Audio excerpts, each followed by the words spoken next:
नाज़रीन, Kotli university of Azad Kashmir में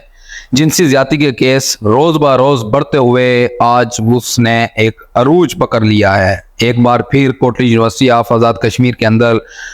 जिनसी ज्यादती का एक स्कैंडल केस सामने आया है, जिसमें यह बताया जा रहा है कि जो चेयरमैन ऑफ यूनिवर्सिटी हैं उनके मोबाइल से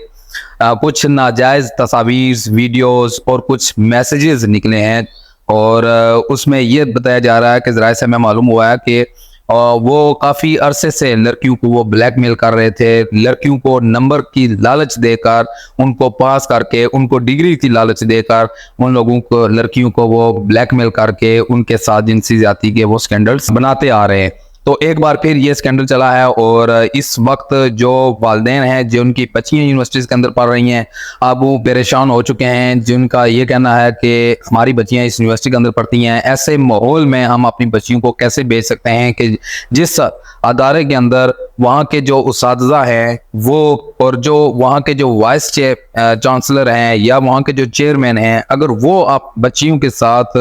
अच्छे तरीके से पेश नहीं आ सकते, अगर वो बच्चियों को ब्लैकमेल कर सकते हैं, तो जो उसके नीचे लेवल का जो बाकी तमाम स्टाफ है वो किस तरह का होगा। अगर हमने इन मामलात को कंट्रोल नहीं किया, अगर इन दरिंदों के खिलाफ हमने कोई एक्शन नहीं लिया, तो आने वाला जो वक्त होगा वो इतना मुश्किल हो जाएगा, इतना मुश्किल हो जाएगा कि हमारी बच्चियां जो हैं वो यूनिवर्सिटी में जाने के काबिल नहीं रहेंगी। ये बहुत सारे केसेस पहले भी ये सामने आ चुके हैं, यूनिवर्सिटी के अंदर के केसेस हों, ख्वाह वो गर्ल्स हॉस्टल की केसेस हों, वहाँ के अंदर भी ये माफिया बैठा हुआ है। ये इस तरह के अगर माफिया के खिलाफ एक्शन नहीं लिया गया, हम ये